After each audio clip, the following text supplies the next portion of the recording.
नमस्ते जी, नमस्ते। मेरा नाम माधव है और आज हम पढ़ने जा रहे हैं हमारे अंग्रेजी पुस्तिका का पार्ट 2 का। हमारी अगली वीडियो में अ, जो 4 कन्वर्सेशन यानी जो 4 संवाद रहे, जो लेखिका हैं और जो लोग mister Williams, miss ग्रेने and mister Johnson और उनकी मदर यानी उनकी माता, जिनसे उनकी बातें हुई, संवाद हुए उनके, उनके बारे में हम बात करेंगे और फिर अगली वीडियो में हम सारी बैक एक्सरसाइज की बात करेंगे। सबसे पहले स्टार्ट करते हैं जो संवाद हुआ लेखिका और मिस्टर विलियम्स के बीच में। तो यह संवाद ऐसे शुरू हुआ कि सबसे पहले I went to mister Williams house, यानी जो लेखिका हैं वो मिस्टर विलियम्स के घर गई।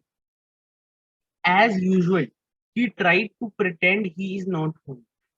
हमेशा की तरह उन्होंने ये नाटक या ये बहाना बनाने की कोशिश करी कि वो घर पर नहीं है। ये दर्शाने की कोशिश करी कि वो घर पर नहीं है, ताकि उन्हें जो लेखिका है उन्हें पैसे नहीं देना चाहिए। जैसे हमने पिछली वीडियो में पढ़ा था कि उनके पास एक पेपर रूट था और सैटरडे उनका कलेक्टिंग डे होता था, और ये अभी हमारे साथ पिछले सैटरडे की हमारे साथ स्टोरी शेयर कर रही हैं, जब स्प्रिंग का जो सीजन था वो अभी अभी नया नया आया था और जो बहुत सारे लोग थे वो बाहर थे। But I see him burning leaves in the backyard so he is stuck. परंतु मैंने उसे जो पत्तियां हैं वो जलाते हुए देख ली बैकयार्ड, यानी जो घर के पीछे का हिस्सा होता है उसे बैकयार्ड कहते हैं। तो ही इज स्टक, तो अब वो मेरे सामने फंस गए हैं। ही पेज मी, अब उन्हें मेरे को पैसे देने पड़ेंगे और मैं उन्हें बताती हूँ, एंड आई टेल हिम, मैं उन्हें बताती हूँ, you shouldn't burn those leaves. It's bad for air, bad ecology. You should make a compost pile like we do. Put in the leaves, garbage and stuff. It is good for the garden. तो अब लेखिका उन्हें बताती हैं कि तुम्हें ये जो पत्तियां हैं वो नहीं जलानी चाहिए। ये जो हमारी हवा है उसके लिए खराब है, जो परिस्थितिकी यानी इकोलॉजी है उसके लिए खराब है, और जो इसकी जगह तो हमें क्या करना चाहिए, कंपोस्ट फाइल यानी खाद खाद बनाना चाहिए। मतलब जो गार्डन है, बगीचा है, उसमें ही गड्ढा करके सारी लीव्स, पत्तियां, गार्बेज, कूड़ा और स्टफ स्टफ जैसे हमने पहले पढ़ा, किसी भी चीज को बनाने के लिए अगर कुछ भी चाहिए होता है तो किसी भी चीज को अगर तुमने डालना है, कूड़ा जो कूड़े के सामान है उसे तुम उसमें डालो।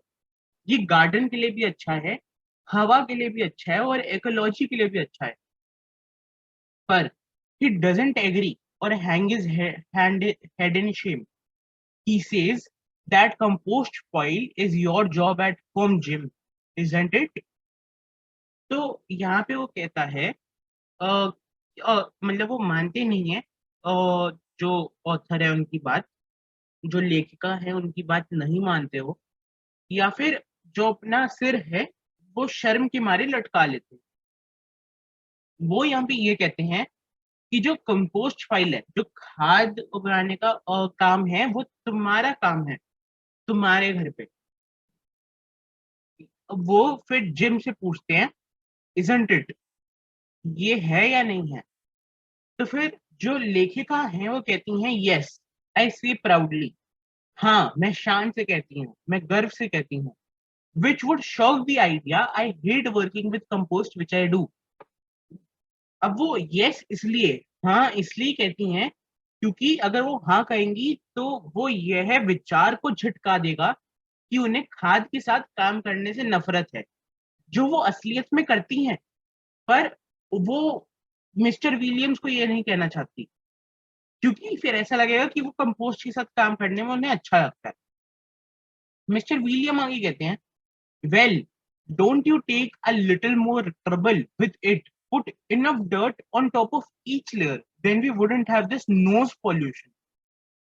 वे कहते हैं, अच्छा तो तुम कुछ और रिस्क यानी कुछ और परेशानी क्यों नहीं लेते, उसके साथ तुम जो सारी लेयर्स हैं कंपोस्ट की उस पे डर्ट भी डाल दो, और मतलब जो और डर्ट यानी जो हमारी सैंड होती है, हमारा डर्ट होता है, उसे तुम हर लेयर पे डाल दो, तब हमारे पास नोज पॉल्यूशन यानी नाक प्रदूषण नहीं होगा।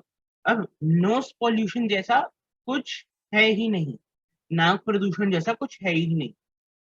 तो फिर लेखिका कहती है, हाँ है, मैंने कहा, यू मीन नॉइस पोल्यूशन?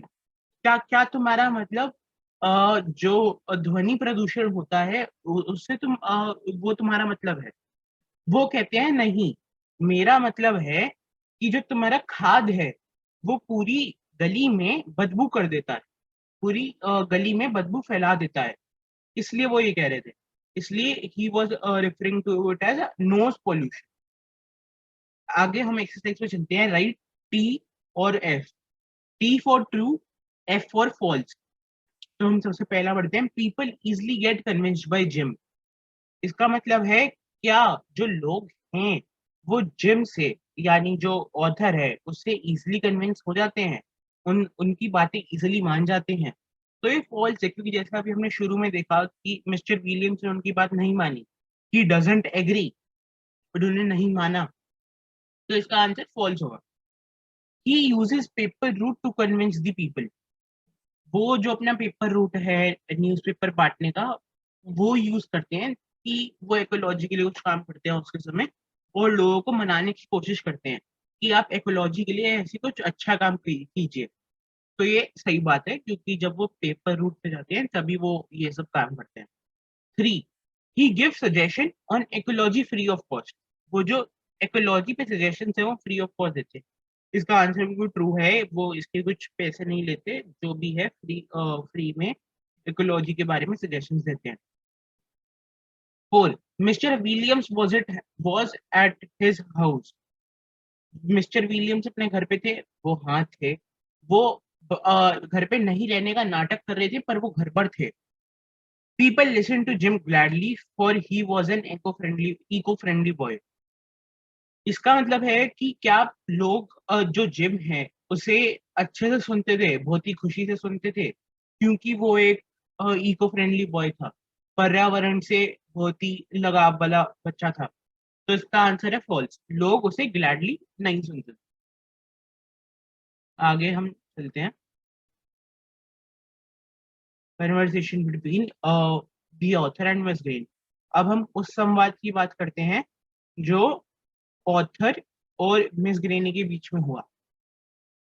तो यहाँ पे सबसे पहले हम देखते हैं कि मिस्टर विलियम के घर के बाहर निकलने के साथ उसके साथ क्या हुआ। माई फीलिंग्स आर हर्ट, मेरी भावनाओं को चोट लगी है, but that doesn't stop me from trying again. परंतु यह चीज मेरे को फिर से प्रयास करने में नहीं रोक।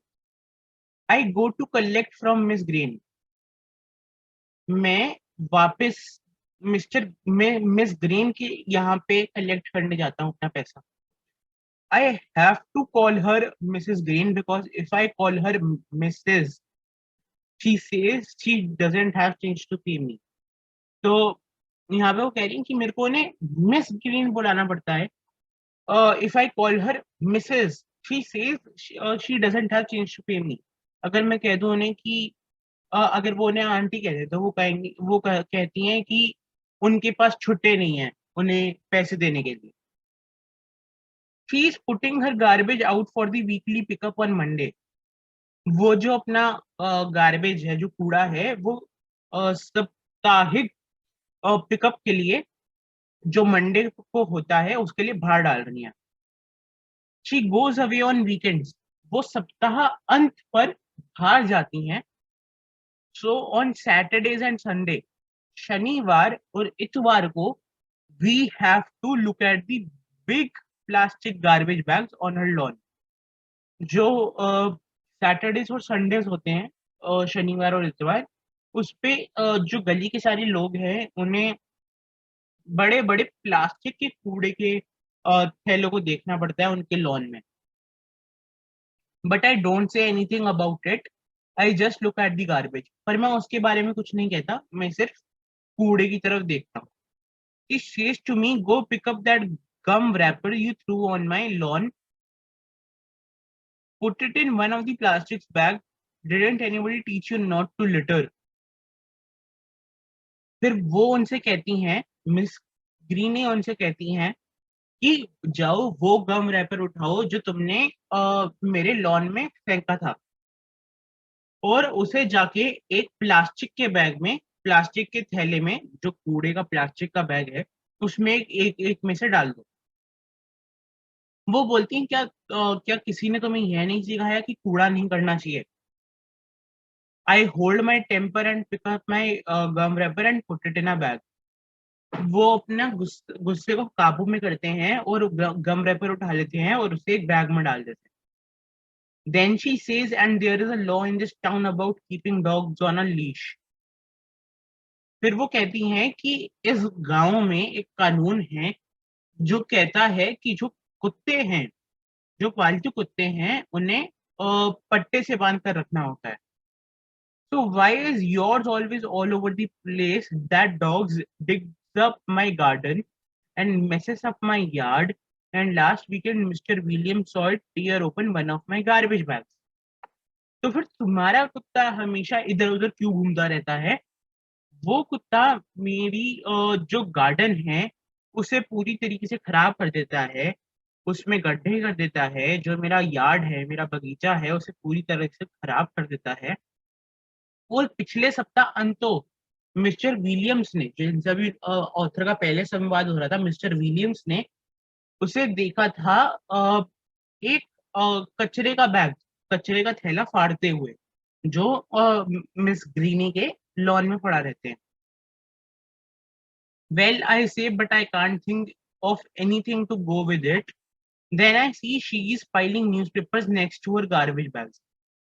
अच्छा, मैंने कहा, परंतु मैं उसके बारे में कुछ कर नहीं सकता और मैं उसके बारे में कुछ सोच नहीं सका कि इसके बारे में क्या करना चाहिए। फिर मैं उन्हें देखता हूँ कि वो जो समाचार पत्र हैं, उन्हें इकट्ठा करके उनके जो कचरे के थैले हैं, उनके साइड में रख रही हैं। Listen, Miss Greene, I say save those papers for the school pickup and they can be made into new papers, save aluminium cans too. तो वो कहते हैं, रुकिए, लिसन मिस ग्रीने, मैं कहता हूँ जो ये पत्र हैं उन्हें संभाल के रखिए स्कूल विद्यालय पिकअप के लिए, and they can be made into new paper, उन्हें रिसाइकल करके नए पेपर में बदला जा सकता है।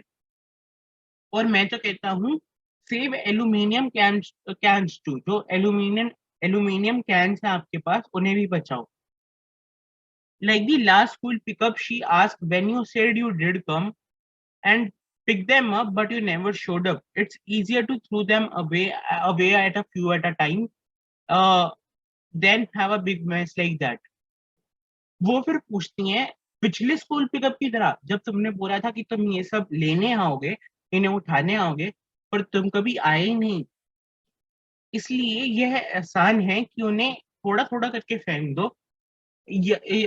ऐसा नहीं कि उन्हें जो बड़ी मात्रा है उसमें इकट्ठा करके उन्हें रखो। I get tired of trying to get Miss Greene to do something about ecology. I go to Mr. Johnson's house, he makes a run for his car, but I can run faster than he can. तो वो कह रहे हैं कि मैं तो miss Greene को कुछ समझाते-समझाते कुछ करने के लिए पारिस्थितिकी के बारे में थक जाता हूँ, पर फिर मैं आगे मिस्टर जॉनसन के घर जाता हूँ। He makes a run for his car, वो अपने कार के पास जा रहे थे, पर मैं उनसे जल्दी भागता हूँ, इसलिए वो उनसे पहले पहुँच गए और फिर वो मिस्टर जॉनसन से बात करने लग गए, जिस संवाद के बारे में अभी हम अगली स्लाइड में पढ़ेंगे।